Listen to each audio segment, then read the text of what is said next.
Hello friends, एक बार फिर स्वागत है आपका आज के इस वीडियो में। तो फ्रेंड्स, ये है उत्तराखंड एलटी भर्ती परीक्षा हेतु अभ्यास मॉक टेस्ट का 26वां भाग। तो ये एनसीईआरटी बेस्ड है।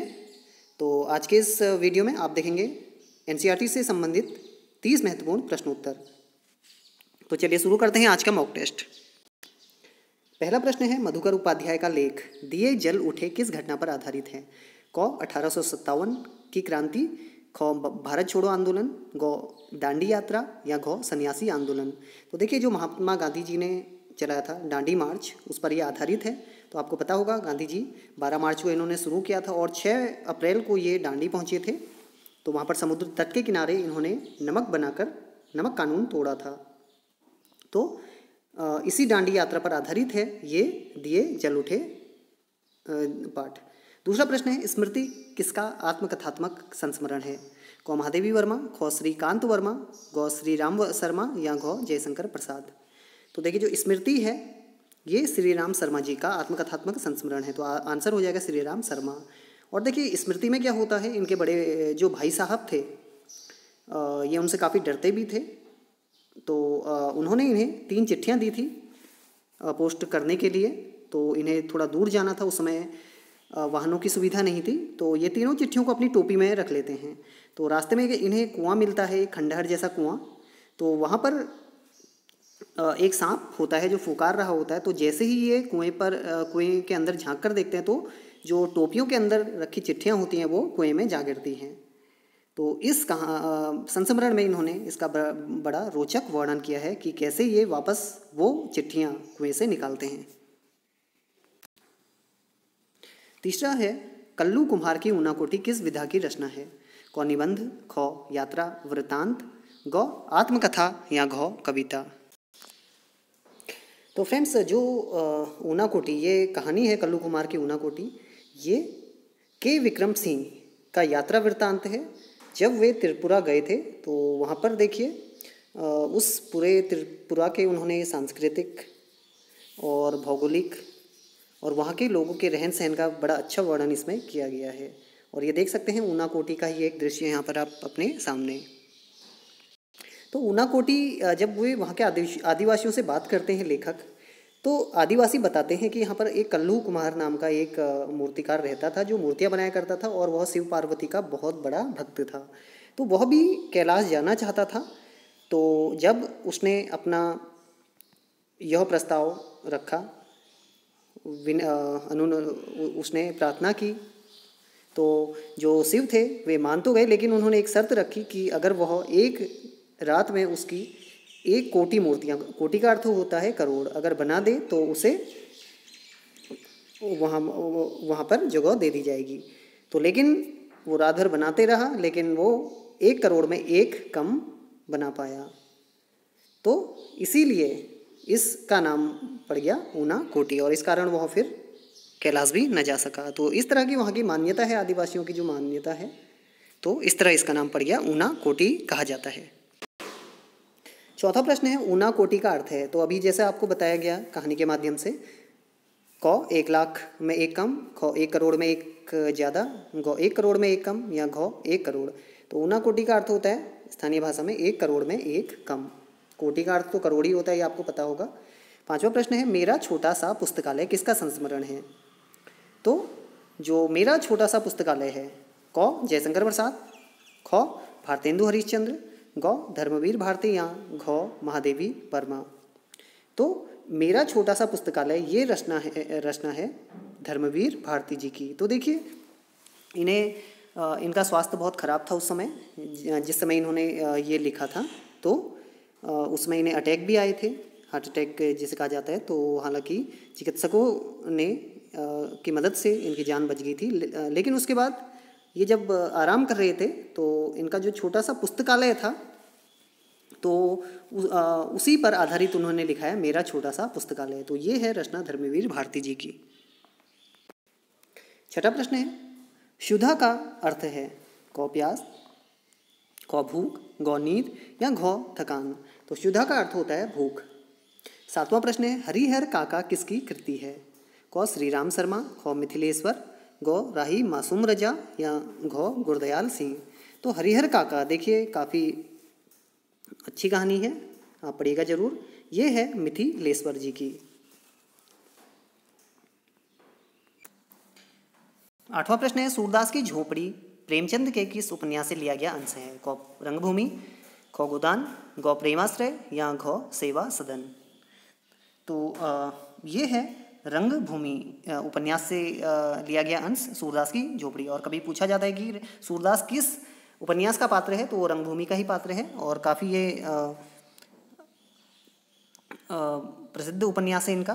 तो इसके जो मुख्य देखिए पात्र है वो सूरदास ही है। इसके अलावा भैरव है इसमें, सुभागी है जो भैरव की पत्नी है, और जगधर है जो भैरव को भड़काता है।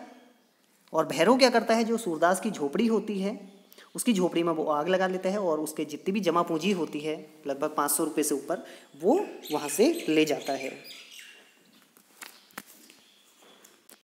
तो इसके पात्रों के नाम भी आप यहाँ पर देख सकते हैं। 9वां प्रश्न है पेट की थाह लेना मुहावरे का अर्थ क्या है?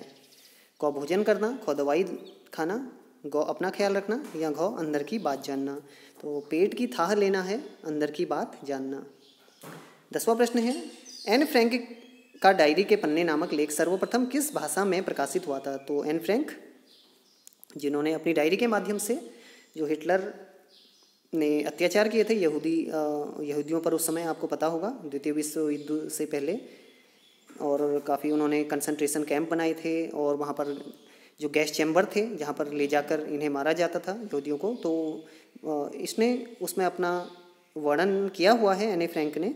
तो ये सर्वप्रथम किस भाषा में प्रकाशित हुआ? तो क फ्रेंच, ख अंग्रेजी, ग डच या घ स्पेनिश। तो ये है डच भाषा में, और बाद में इसका अन्य भाषाओं में भी अनुवाद हुआ। अगला प्रश्न है 11वां 2009 का ज्ञानपीठ पुरस्कार निम्नलिखित में से किसे मिला? तो ये 45वां ज्ञानपीठ पुरस्कार था। क श्रीलाल शुक्ल, ख अमरकांत, ग कृष्णा सोबती या घ क व ख दोनों। तो देखिए 2009 का ज्ञानपीठ पुरस्कार 2 लोगों को मिला था संयुक्त रूप से, वो थे श्रीलाल शुक्ल और अमरकांत। तो इसका आंसर हो जाएगा घ क व ख दोनों। जो श्रीलाल शुक्ल थे इनका एक उपन्यास काफ़ी प्रसिद्ध है, पूछा जाता है परीक्षाओं में, तो वो भी आप याद कर लेंगे, राग दरबारी, जो शिवपालगंज नामक इलाके का उसमें वर्णन है। 12वां प्रश्न है निम्नलिखित में से किस लेखक का जन्म सन 1933 में फिरोजपुर छावनी में हुआ? क भीष्म साहनी, ख यशपाल, ग कमलेश्वर या घ धर्मवीर भारती। तो जो यशपाल जी थे उनका जन्म हुआ था सन 1903 में फिरोजपुर छावनी में। अगला प्रश्न है अपने जीवन के अंतिम दिनों में मीराबाई जी कहाँ थी? क पुरी, ख द्वारका, ग मथुरा या घ कोई नहीं। तो अंतिम दिनों में मीराबाई चली गई थी द्वारका के रणछोड़दास मंदिर में। 14वां प्रश्न है मानसी जो कि फुटकर कविता संग्रह है ये किसका है? क हजारी प्रसाद द्विवेदी, ख रघुवीर सहाय, ग रामनरेश त्रिपाठी या घ शमशेर बहादुर सिंह। तो फ्रेंड्स मानसी जो फुटकर कविता संग्रह है वो है रामनरेश त्रिपाठी जी का। तो रामनरेश त्रिपाठी जी इनके और भी कुछ खंड काव्य हैं जैसे मिलन पथिक स्वप्न, और ये खड़ी बोली के कवि हैं। और साथ ही देखिए इन्हें बाल साहित्य का जनक भी माना जाता है रामनरेश त्रिपाठी जी को। और एक बाल पत्रिका का संपादन किया इन्होंने जिसका नाम था बानर, ये भी आप ध्यान दीजिएगा। 15वां प्रश्न है टूटी फूटी कड़ियाँ किसका काव्य संग्रह है? क जयशंकर प्रसाद, ख हरिवंश राय बच्चन, ग केदारनाथ अग्रवाल या घ दुष्यंत कुमार। तो जो टूटी फूटी कड़ियाँ हैं ये काव्य संग्रह है हालावादी कवि हरिवंश राय बच्चन जी का। अगला प्रश्न है 16वां दुनिया रोज बनती है किसका काव्य संग्रह है? क आलोक धनवा, ख राजेश जोशी, ग सर्वेश्वर दयाल सक्सेना या घ ऋतुराज। तो दुनिया रोज बनती है ये एकमात्र संग्रह है किसका? आलोक धनवा का। इसके अलावा कुछ प्रसिद्ध इनकी कविताएं हैं जैसे ब्रूनो की बेटियां हैं, भागी हुई लड़कियां, तो ये भी इनकी कुछ कविताएं हैं। 17वां प्रश्न है आकारों के आर पार किसका कहानी संग्रह है? क रघुवीर सहाय, ख शेखर जोशी, क मंगलेश डबराल या ख कुंवर नारायण। तो आकारों के आर पार ये है कहानी संग्रह कुंवर नारायण जी का। और कुंवर नारायण जी का आत्मजयी जो है वो बहुत ही प्रसिद्ध प्रबंध काव्य है, तो ये भी आप ध्यान दीजिएगा। तो ये आत्मजयी भी है, आकारों के आर पार इनका कहानी संग्रह भी है। और इसके अलावा एक और पूछी जाती है चक्रव्यूह काव्य संग्रह इनका पूछा जाता है, वो भी आप ध्यान दीजिएगा। 18वां प्रश्न है रामदास किसकी कविता है जो आधुनिक हिंदी कविता की महत्वपूर्ण रचना है। तो आधुनिक हिंदी कविता की महत्वपूर्ण रचना है, कविता का नाम है रामदास। ये किसकी कविता है? क केदारनाथ अग्रवाल, ख कुंवर नारायण, घ रघुवीर सहाय या घ त्रिलोचन। तो ये रचना ये कविता है रघुवीर सहाय जी की। तो रघुवीर सहाय काफ़ी महत्वपूर्ण है, दूसरा सप्तक के ये कवि थे रघुवीर सहाय, ये भी आप ध्यान दीजिएगा। और इनकी देखिए कुछ रचनाएं हैं, जैसे सीढ़ियों पर धूप में, आत्महत्या के विरुद्ध, हंसो हंसो जल्दी हंसो। तो ये इनकी कुछ प्रसिद्ध रचनाएं हैं। और इनका एक जो पाठ है आपका एनसीईआरटी में, कैमरे में बंद अपाहिज, जो इनके लोग भूल गए हैं संग्रह से लिया गया है। 19वां प्रश्न है आज का, निम्न में से गजानन माधव मुक्ति बोध की रचना है। तो बिंबवादी कवि है, ये भी ध्यान दीजिएगा। तो कौन सी रचना है? क कामायनी नए पुनर्विचार, कामायनी एक पुनर्विचार, ख नई कविता का आत्मसंघर्ष, ग नए साहित्य का सौंदर्य शास्त्र, या घ उपयुक्त सभी। तो इसका आंसर हो जाएगा उपयुक्त सभी। ये सभी रचनाएं हैं मुक्तिबोध जी की, और देखिए सिंगल में भी ये पूछी जा सकती हैं, तो इसे भी आप बिल्कुल याद कर लीजिएगा। अगला प्रश्न है 20वां, हार का बदला चुकाने वाले संकल्पकर्ता कवि के रूप में किसे जाना जाता है? क मुक्तिबोध, ख रघुवीर सहाय, ग केदारनाथ सिंह, या घ दुष्यंत कुमार। तो हार का बदला चुकाने वाले संकल्पकर्ता कवि के रूप में जाना जाता है गजानन माधव मुक्तिबोध जी को। तो आंसर हो जाएगा क मुक्तिबोध। और देखिए इनकी जो कविता है पाठ में एनसीईआरटी, वो है सहर्ष स्वीकारा है, जो है उनके भूरी भूरी खाक धूल में संकलित। तो कौन सी कविता है? सहर्ष स्वीकारा है, भूरी भूरी खाक धूल संग्रह से ली गई। 21वां प्रश्न है समय सरगम किसका उपन्यास है? क कृष्णा सोबती, ख उषा प्रेमवदा, ग निर्मला पुतुल, या घ मृदुला गर्ग। तो समय सरगम ये उपन्यास है कृष्णा सोबती जी का। 22वां प्रश्न है रानी की और कानी व महंगू महंगा रहा किसकी कविताएं हैं? क जयशंकर प्रसाद, ख हजारी प्रसाद द्विवेदी, ग सूर्यकांत त्रिपाठी निराला, या घ नागार्जुन। तो रानी और कानी और महंगू महंगा रहा ये दोनों कविताएं हैं सूर्यकांत त्रिपाठी निराला जी की। 23वां प्रश्न है घीसा महादेवी वर्मा के किस संग्रह में है? जो घीसा है इनका संस्मरण, क स्मृति की रेखाएं, ख अतीत के चलचित्र, ग स्मारिका, या घ मेरा परिवार।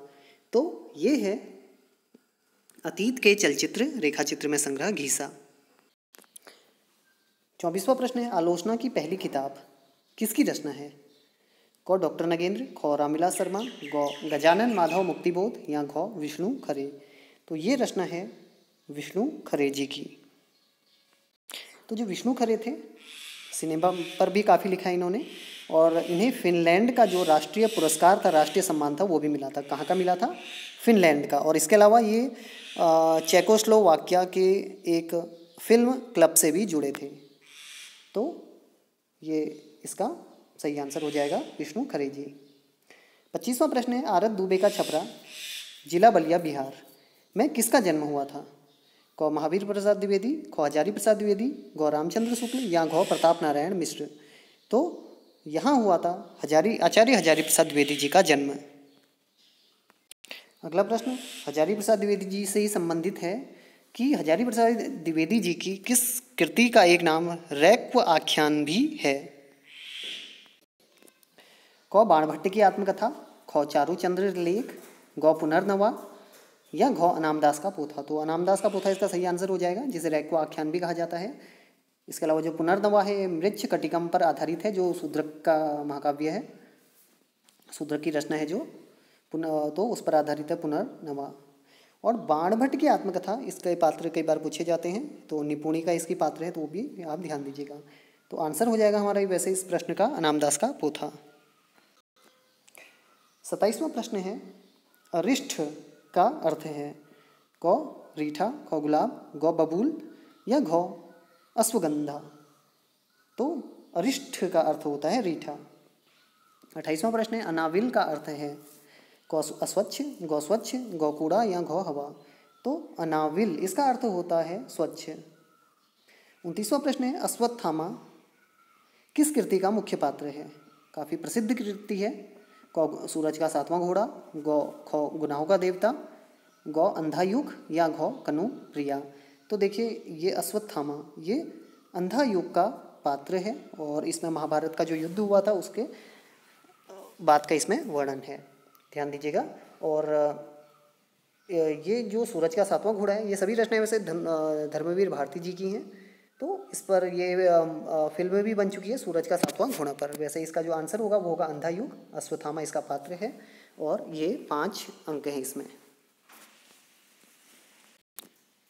30वां प्रश्न है, छोटा मेरा खेत कविता में उमाशंकर जोशी जी को क्या चौकोर खेत की तरह लगता है?